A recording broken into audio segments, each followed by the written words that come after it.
Alright guys, welcome back. Today we're going to be taking a look at my 5 micro terrariums. I'm really excited about this episode. I had a lot of fun putting these together. All this stuff was basically collected for free and from nature, minus a few plants that came from the turtle terrarium, which ultimately I bought in the beginning. It just grew like crazy, so I decided to use it in other stuff. Before we get into it, I'd like to kindly ask you guys to hit that subscribe button.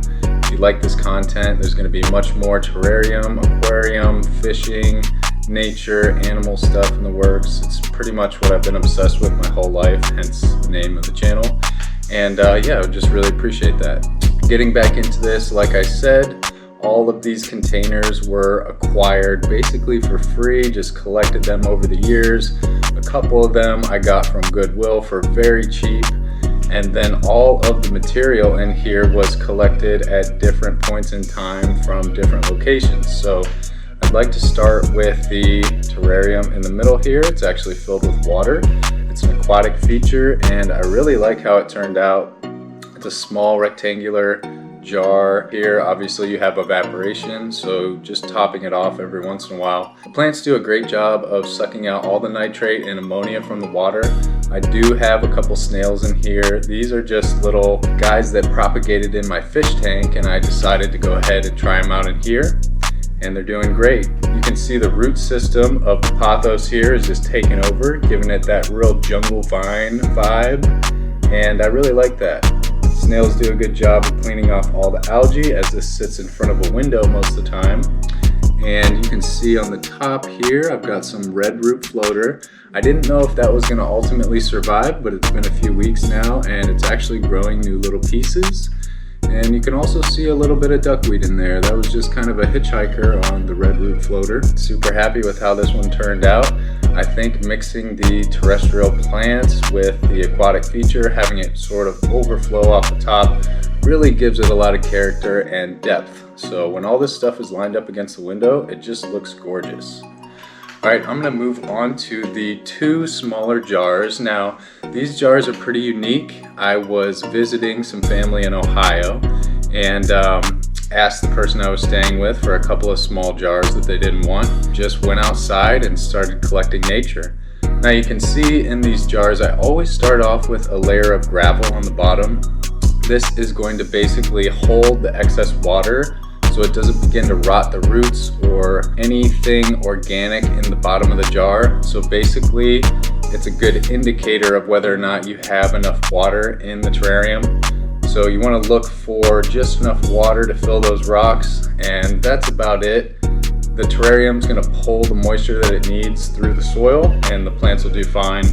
And with these open top terrariums, I am watering them almost daily, especially when the air conditioner is running, because they tend to sit kind of near it and they dry out quickly. Now you can see this one here has a nice big weed plant that's coming out of the top, and no, not that kind of weed plant. This is just something that I found in the dirt. It was literally the size of a dime when I planted it in there.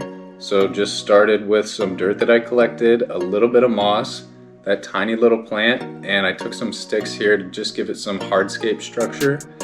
And you can see, I mean, it's growing like crazy. It's spilling out over the top of the jar, and all these little plants are just emerging. So stuff that was already in the soil is starting to come up, and it's so cool to see it just evolve over the few months that I've had it. This one over here has a nice ivy that's coming out of the top.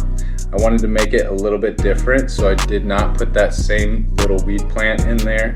But you can see it's got its own little sprouts coming up of whatever was in the soil, whether it was seeds already in the soil or tiny little plants that were germinating. Those are coming to the surface and just looking really, really great. So I really like these 2 jars, especially because they mean a lot to me. I have family in Ohio, like I mentioned, so it's almost like having a little piece of Ohio with me here in South Carolina. Now, speaking of South Carolina, we're going to move over to this unique jar here. A little bit more simple, but in its simplicity, it's actually pretty powerful. It's just a basic mound of dirt that I collected from outside, a gravel layer on the bottom, of course, and some moss that I collected from in front of a fishing pond. I was actually making a fishing video. It was the Walmart collapsible rod challenge or whatever that video was that I titled a couple weeks ago. Yeah, it was just growing so thick and nice, and I didn't know how it would do in the jar.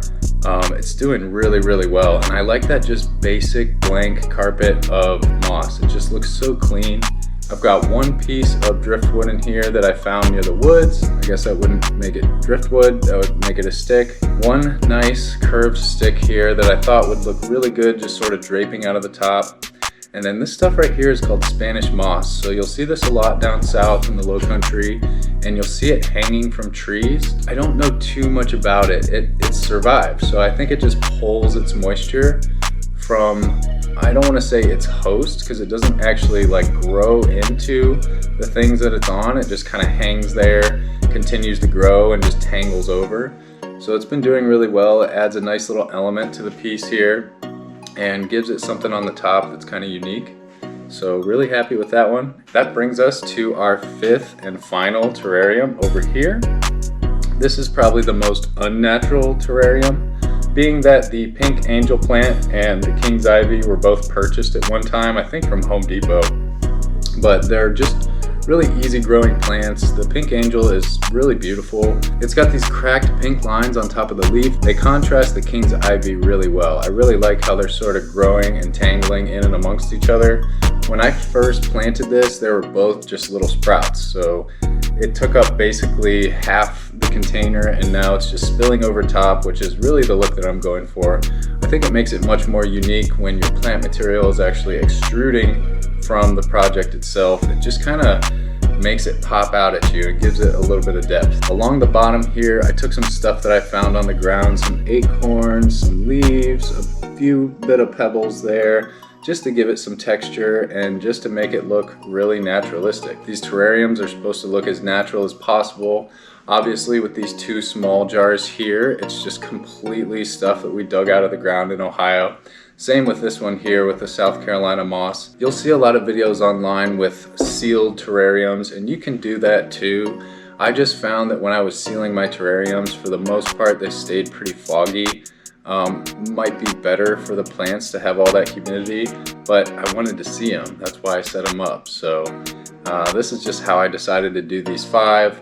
I'd say the oldest that I have going here is the pink angel terrarium, and the youngest one that I have, I think the youngest are the 2 Ohio jars. That was only a few months ago. So everything is well established, especially the water feature here. I didn't know how this was going to go, but all the root systems are growing like crazy. They're all gnarled and tangled into each other, which is really what I wanted. I think it's too small of a jar to add like a fish or a shrimp or something. I'm sure that they would do fine, but I just wouldn't want them to get stressed out and ultimately, you know, suffer because of it. Also, there's obviously no heater in this, so it's going to stay at room temperature. Most of the time that's fine. It's about 70 degrees Fahrenheit in here at most times, but we are in the winter months, so up against the window it can get a little cooler than normal. Alright guys, thank you for watching. That's going to conclude today's video. I hope you liked the micro terrarium setups that I've got here. Hope you go out and create your own. It's really not hard. Get a jar, get some gravel, get some dirt, pick up some different little plants that you see, and watch them grow. Alright, catch you next time.